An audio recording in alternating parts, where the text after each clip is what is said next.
Hello all! Today I'm drawing an image based on 3 randomly generated emojis. I was originally going to do multiple illustrations for different sets of emojis, but once I started drawing the second image, I realized it would take me too long to do that. So I only have one drawing for you here, and I had to skip the sketching phase to keep this video under 30 minutes long. The emojis that inspired this drawing are the bunny face, sushi, and sunset city emojis.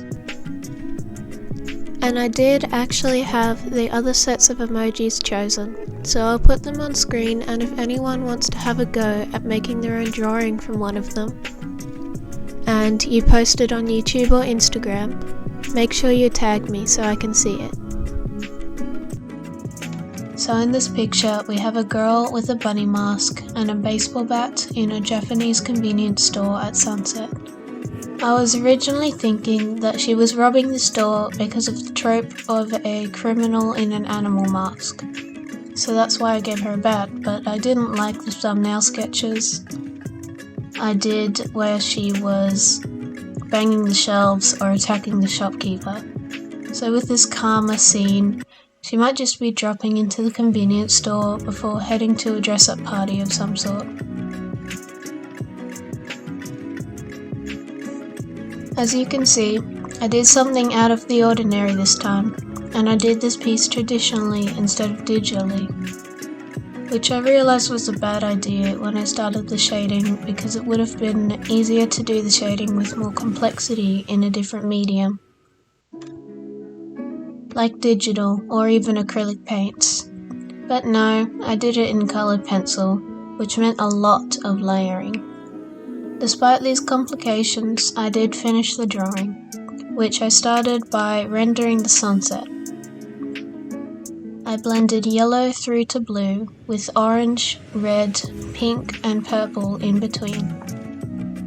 Then erased some of it to create natural looking clouds.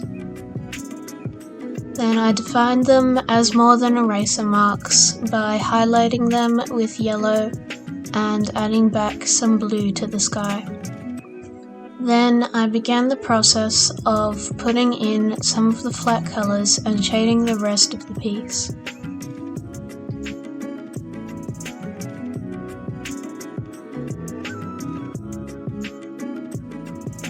The color palette I chose mostly correlates with the emojis, because their colors were part of the reason I went with those few.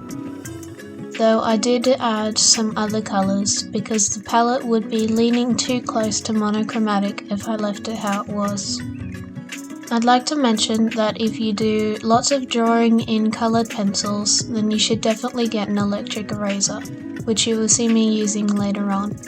I say this because in other mediums it is so much easier to go over a mistake, but with colored pencils there is only so much you can do until you've burnished the paper. And if you're unfamiliar, that means you flatten the bumps on the paper, or what's called the tooth, so the pigment of the pencil won't stay on. The electric eraser helps me with that problem by removing what I've put down, so I don't have to push the pencil into the paper to cover the mistake. And I'm specifically suggesting an electric eraser because it can get rid of a lot of pigment and is small enough for fixing intricate details.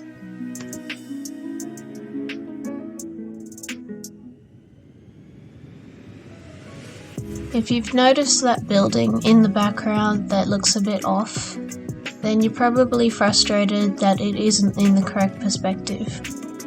And my excuse for that is I drew it into the sketch haphazardly as a last minute add-on and did not care to use a ruler, which is a mistake that will annoy me for the whole time that I'm using this sketchbook. Speaking of perspective, I've been challenging myself recently with the perspectives of my drawings. So I've been searching to find photos with the specific perspectives that I want, which is an extremely frustrating process. So for this drawing I browsed Google to find a 3D modeling website so I can make a reference. which kinda made me feel like I was cheating, but I know that's silly because we know references are not cheating. What's on the screen now is the finished reference, and you can see I used it for calculating foreshortening and perspective lines. The website I used is called Just Sketch Me, which I think is specifically made for artists to make references.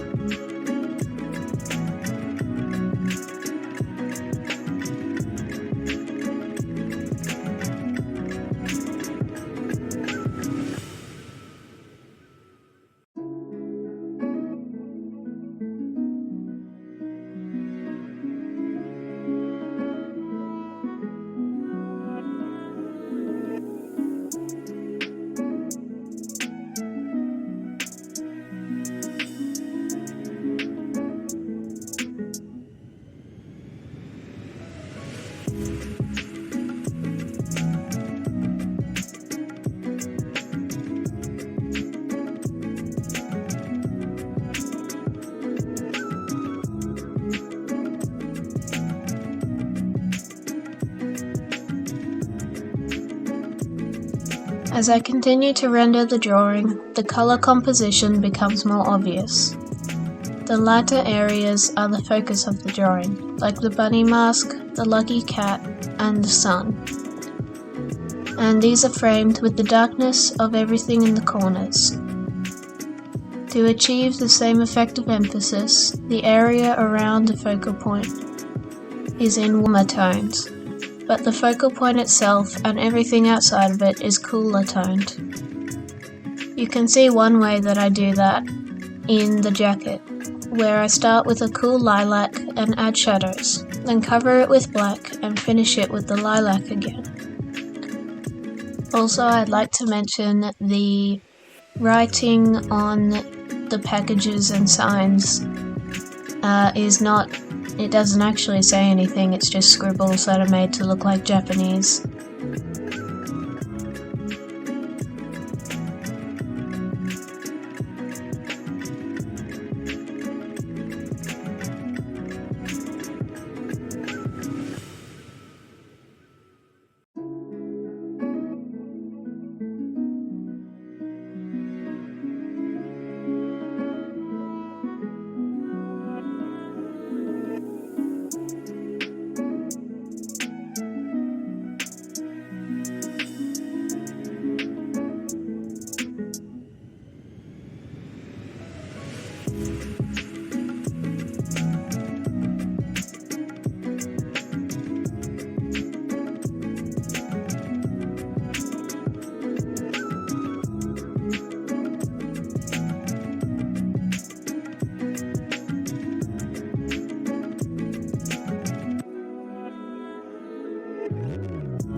I apologize for the random cut, as I don't have the rest of the rendering because my camera was at its limit for video, but now you can enjoy me removing the tape from the edges of the paper instead.